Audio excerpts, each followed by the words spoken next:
Welcome to the AggroCast. This is a special edition.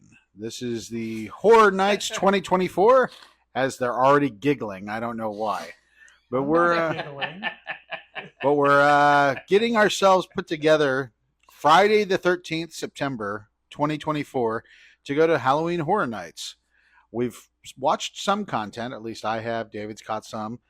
We've got Ike with us. What do you guys are looking forward to seeing? Primarily, I know I'm here for like A Quiet Place. I really want to see the Purge Waterworld show, and the one that blew my mind years ago was the Bride of Frankenstein one, where the storyline was amazing, but they didn't offer anything to take home from it outside of the memories. That Bride of Frankenstein one, I remember seeing some content afterwards online about how that was supposed to be like an official sequel to the Bride of Frankenstein movie. So that would be awesome if they ever did anything with it. But yeah, I totally agree. And it's supposedly being done in like Studio 12, so you can actually go into what has been used for movies. How about you, Ike? I hadn't thought about it, but I was wondering if they do the Quiet Place thing, if they're going to be a thematic-based scare where you have to go on the set and it's dead quiet, and anyone that makes a sound is the person that gets attacked or the person that gets accosted. See, that would be amazing. But the other thing that I'm hoping for is last time we were here, the Jaws set thing was under repair and maintenance. So if that's back up, I think it's still under repair, unfortunately.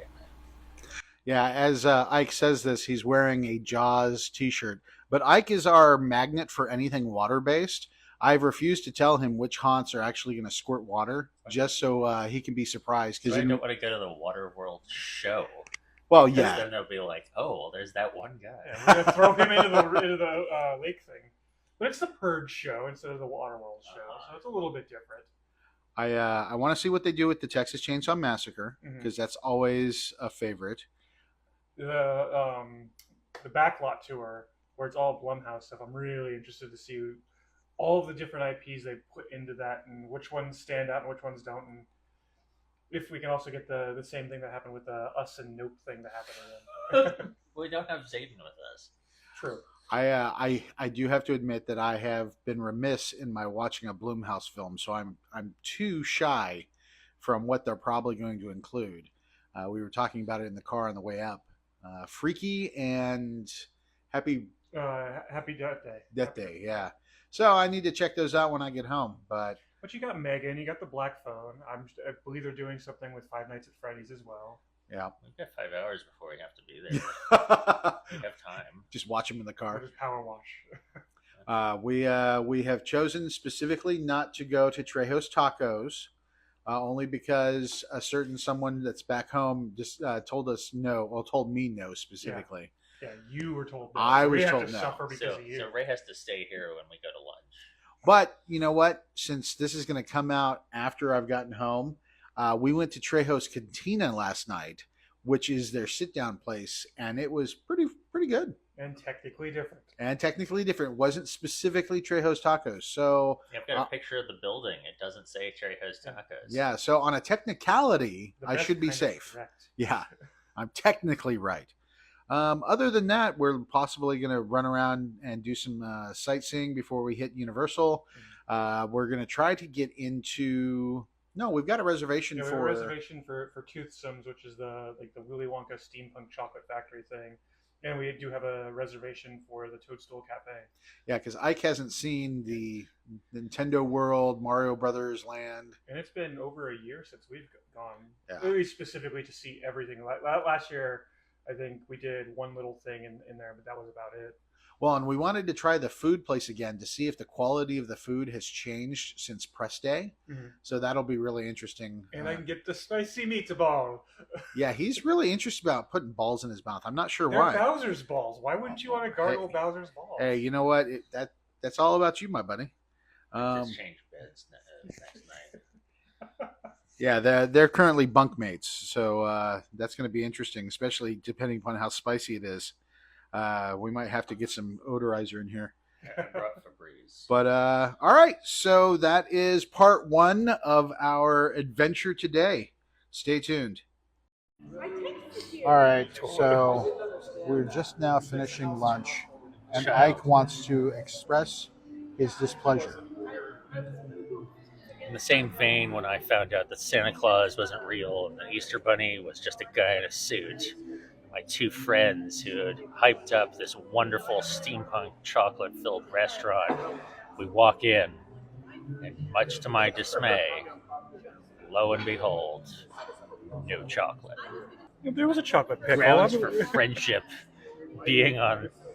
being back into the probationary period, no longer on tenure. Tenure revoked from friendship because there's no chocolate fountain anymore.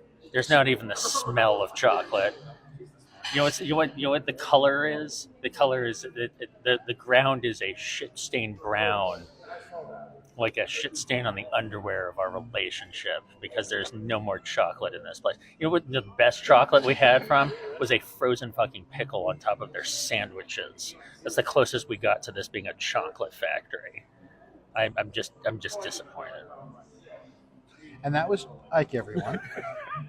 To give you a recap, on the way from Vegas to Universal, we talked about Toothsome's Chocolate Factory restaurant in the Universal City Walk, and how amazing it was, and how it had a whole section that was filled with candy and chocolate.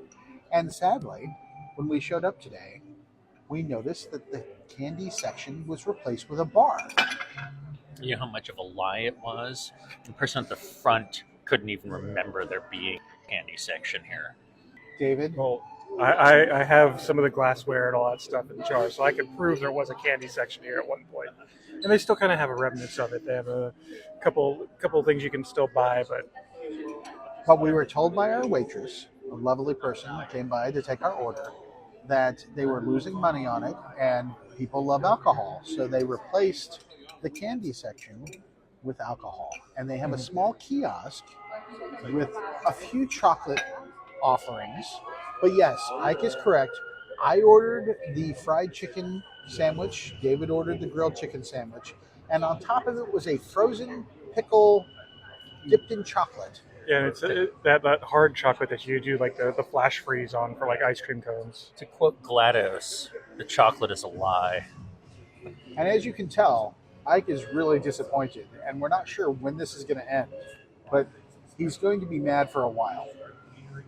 Maybe after we go to the Toadstool Cafe, it'll fix a few things. It could be. Yeah, we're gonna get there, and there's not gonna even be Toadstools, is there? There's not even gonna be any fucking Mario shit. We're gonna walk in, and it's a goddamn fucking McDonald's. Because of Toothsomes, now everything that we have told him is suspect. And we're going to have to walk through this entire experience with him doubting everything we're talking about. At least that I bet sets. there's not even fucking horror, haunted houses, is there? It's just gonna be like, oh look, it's microtransactions to get out of here. Well, at least that sets the expectations low, so like even the minor thing is going to blow his mind. So, Although microtransactions would definitely be a horrifying night. unfortunately, yeah, that would.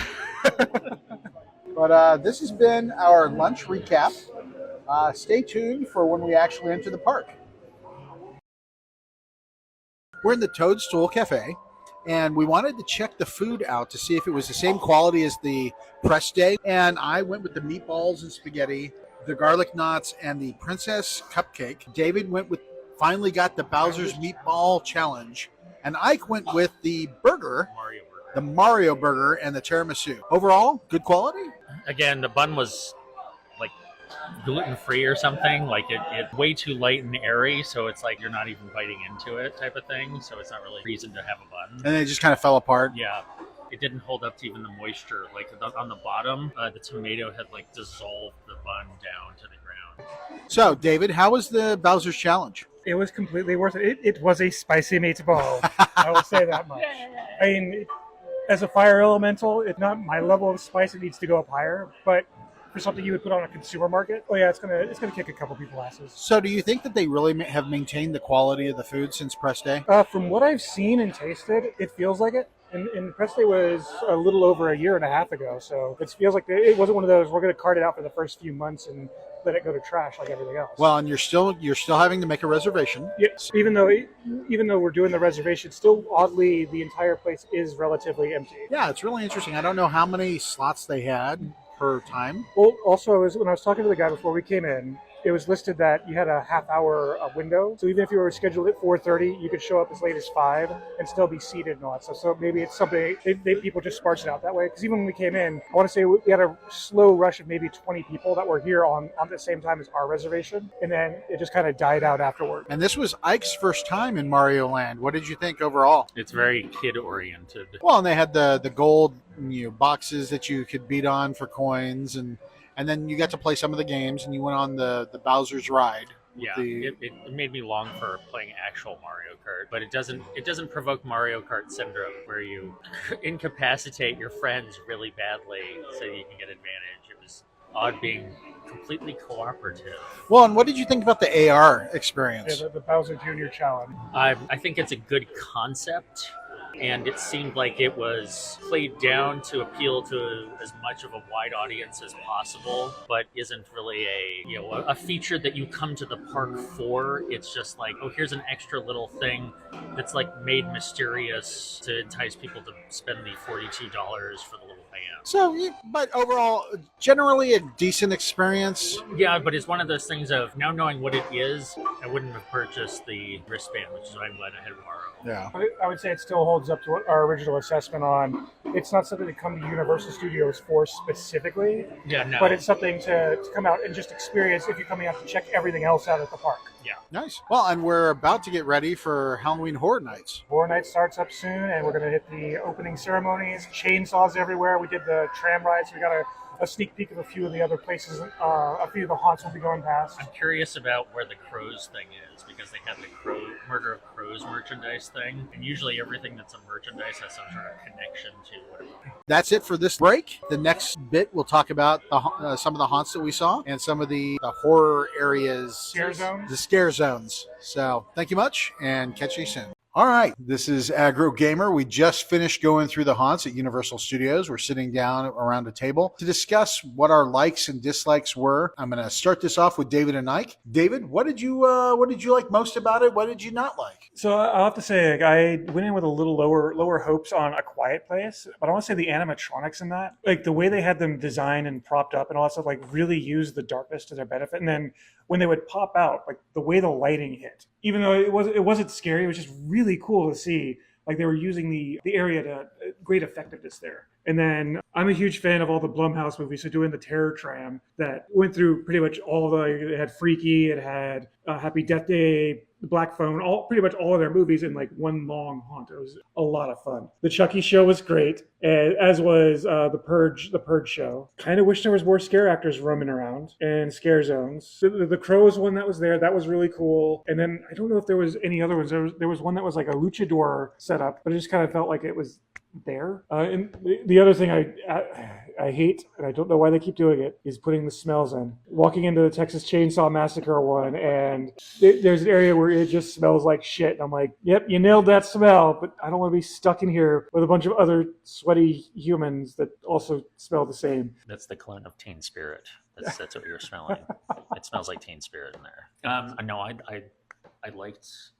The unfortunate thing was between the last time is this close enough? I don't know. Between the last time we went and this time was that there was the addition of a third VIP line. There was an extra third of people that had to get in, so they were power ushering people through instead of spacing people out. So there was no time for any actors to reset. There was no time for any jump trigger or animatronics to reset. So majority of walking through it is you'd watch the thing pull out and then come back in. We even got the like angry irate worker that was like, keep it moving, no pictures, go along. And it's like, oh dear. And so I think that the effectiveness of all of the haunts was diminished severely, because it was a horror movie is dependent on timing, and a haunted house is dependent on timing, and there is none. There was like an artificial attempt to force it, because a couple of the houses had like, an S-shaped curve area where they would have a bunch of drapery from the ceiling and no lights on, so you'd lose the people that you're in front of, but you're actually having like the force of gravity crush behind you, pushing you through, and you couldn't stop to pay attention to the things that were cool. Well, especially when you had those ushers that kept forcibly moving people through. Yeah, that was a thing too that was different this time around, because, okay, so it's in comparison to what I went 2 or 3 years ago. 2 years ago, I Two think. years ago, and they would have people that stood in front of the emergency exits and be like, no, this isn't a place to go. Instead, now they had people with essentially aircraft lightsabers every 50 feet, ushering people further through and further through. And so it's like, okay, this is a shitty museum tour as opposed to a haunted house anymore. And it caused all of them to suffer terribly, especially Quiet Place 1, because the Quiet Place animatronics were awesome. They looked exactly like the monsters did. And if I was given the, 7 seconds needed for that thing to be able to reset and pop out, I would have actually been scared. Instead, it was just, that's a cool looking animatronic. The other place that it failed badly was the Frankenstein's wife. The Bride of Frankenstein. Bride of Frankenstein that had the story of being a vampire hunter or whatever. Hey, guess what? I couldn't follow the story because I kept getting pushed ahead when I was trying to look at posters explaining the story. And they also turned up the volume on it. So I'm supposed to get some sort of details or sound effect from one room that's being drowned out by the sound from the other room that I just came from or the one that I'm going to. And there was some distortion with that added volume, yeah. Because it's an amazing story if you have the chance to catch it all. Yeah, and it was just like, you and David took pictures afterwards and be like, oh, that would have been really cool to take the time to see what that is. Now that I have the time to look at this, the pictures and whatnot, oh, I appreciate, there was an actual story that was going on in there. I thought it was just, a death march that had to be done under 2 minutes because there had to be the crush. And I understand pushing a large number of people through haunts, especially given that I've worked in the haunted industry. But when you've got the conga lines, like you said, you miss out on so much of the opportunities.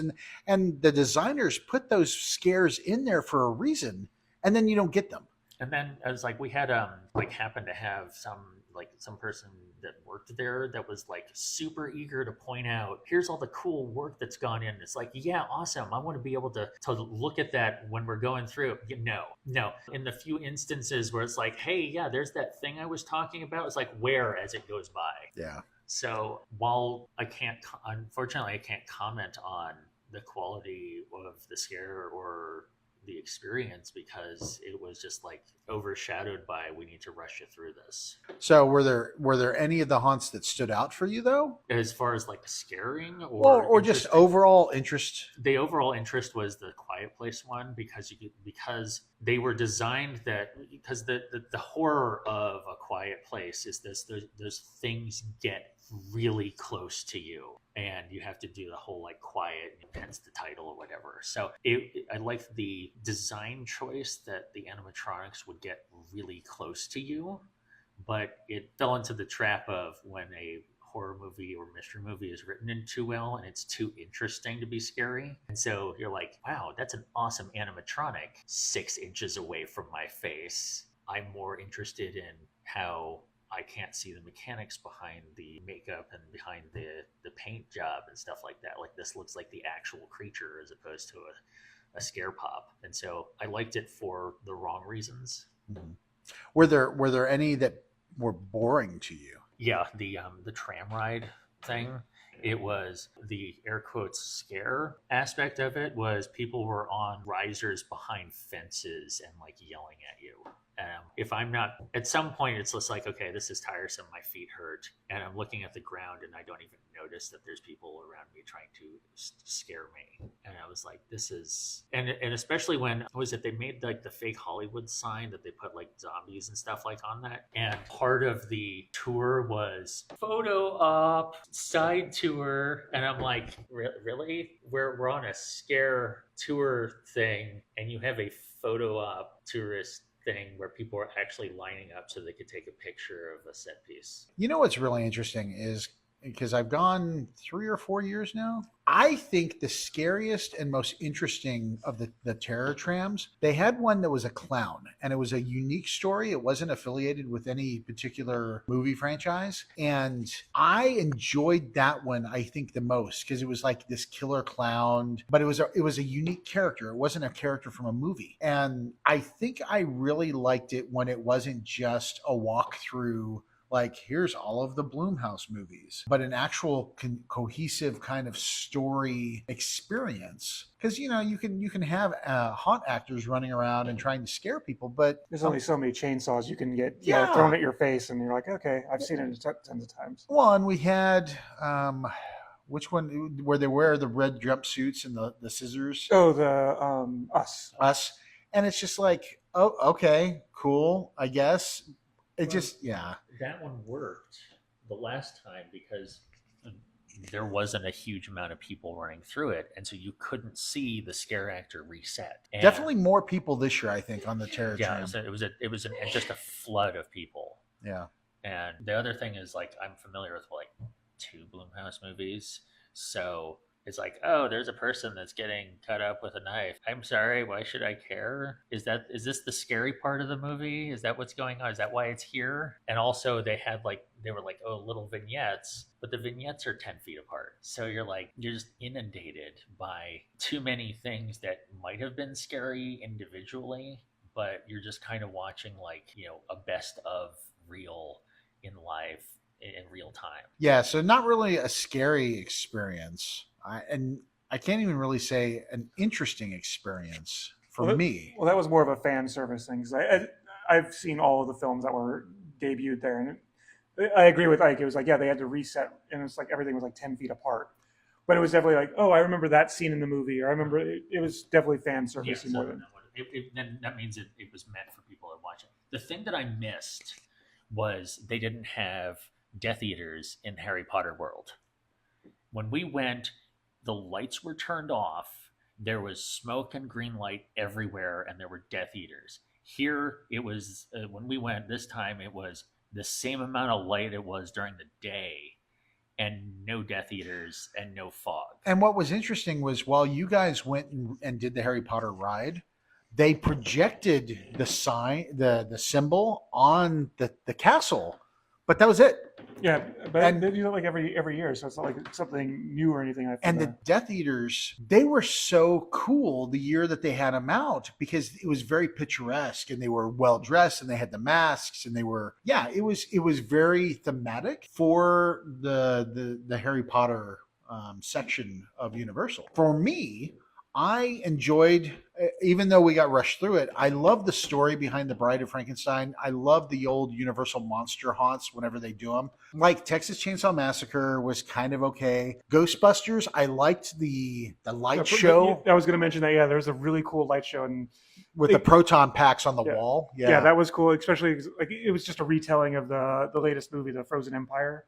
Yep. So it was cool to see that, but it was like, yeah, those lighting effects they did there, and like they also had the hidden marshmallow men everywhere, which was fun to. Well, what was funny was our Inside Connection had pointed out that in that haunt, there's the room from the movie where it had been frozen solid, and it was the hottest room in the entire haunt. Like we walked in that room, and I'm like, they could have put an AC or something in here. It is so stifling hot. And they had an actor in that room that was in a 3-piece suit that actually was like, oh, it's so cold, and you could see like the beads of sweat on his head.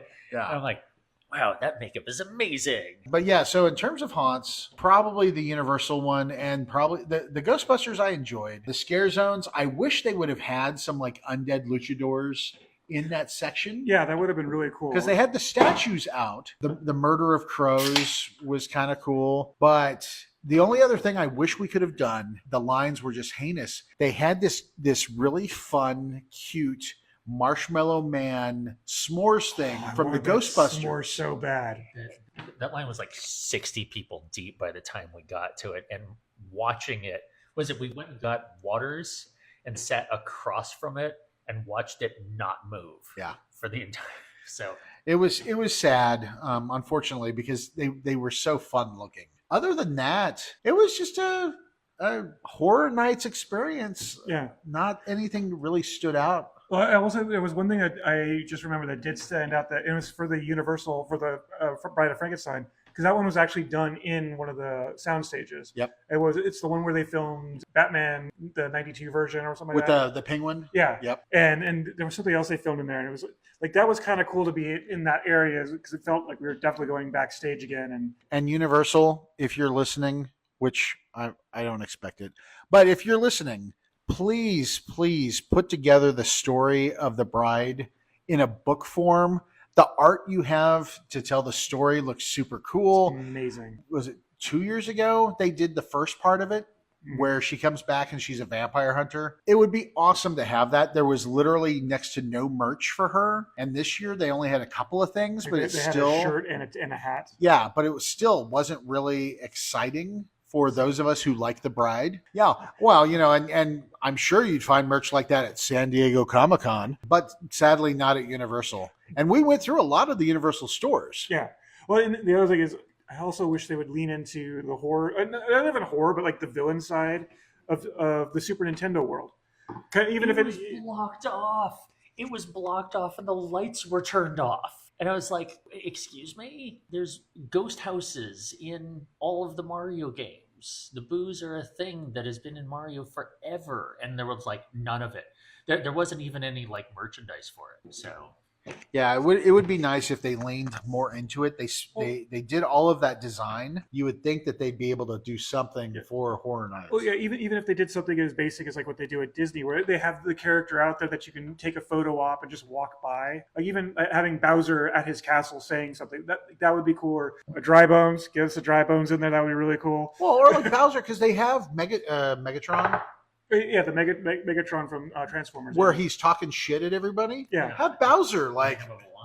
They have a Velociraptor. All blue, yeah. Park, so it's not like it's beyond the realm of possibility. Yeah. Well, and when David and I went for press day, we got to see Princess Peach, and Mario and Luigi. So we know that they have suited characters.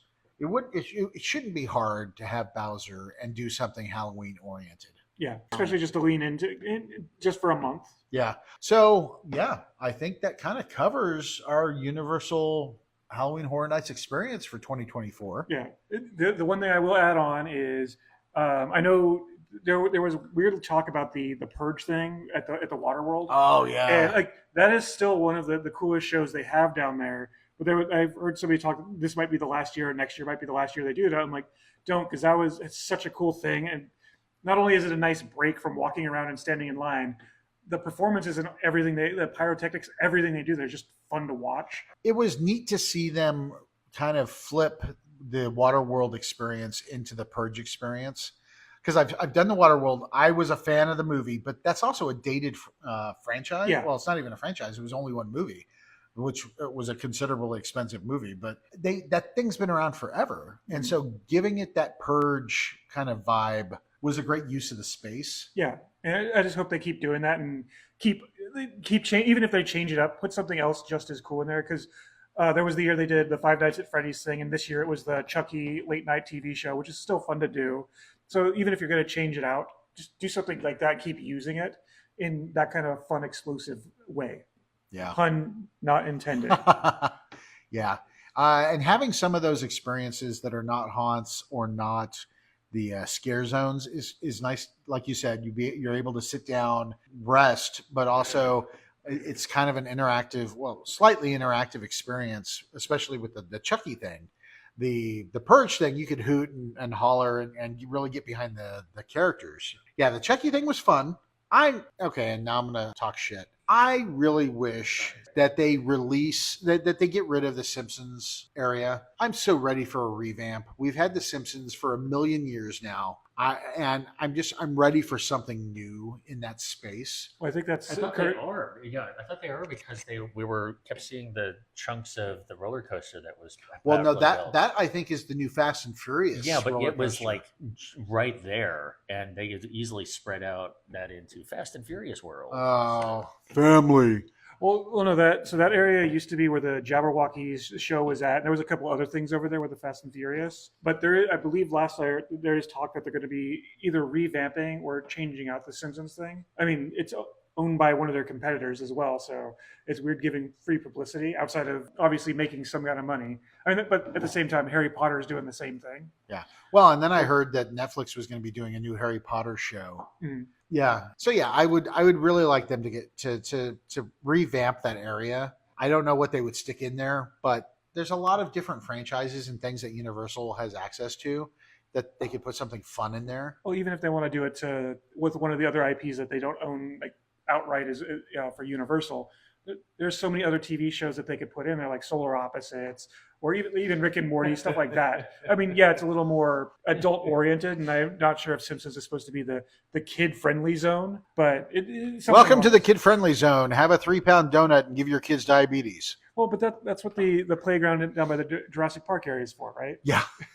Yeah. But yeah, so I think that kind of wraps it, right? It wraps up the short version of all of my thoughts on what happened at Horror Nights. Fair enough. And of course, we have Universal opening up something here in Las Vegas in 2025. Yeah. So I'm really looking forward to seeing what they do with that, and hopefully we can get in for a press thing there. Yeah, because they're doing the Horror Nights out here, but then they're also doing fan events at Universal Hollywood. One's for Harry Potter. The D&D. There's a D&D. There's one for Back to the Future and one for Star Trek. Yeah. And it's kind of like a Horror Nights experience where they're taking over the park for the nighttime for like a month or whatever, and it's all about that one specific IP. Hey, do you know where you see those characters at outside of Universal? Usually, I mean, I see them at like a bunch of conventions, like Comic-Con, right? Yeah, Comic-Con. Like San Diego had one, right? Yeah, San Diego Comic-Con. All right, well, that's going to be us talking about our Universal Halloween Horror Nights 2024 experience.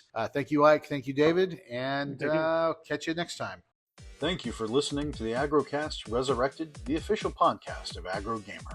For more gaming news and reviews, please check us out at AggroGamer.com. If you enjoyed today's content, follow and subscribe to get notifications of our next episodes. You know what the color is? The color is the ground is a shit-stained brown, like a shit stain on the underwear of our relationship.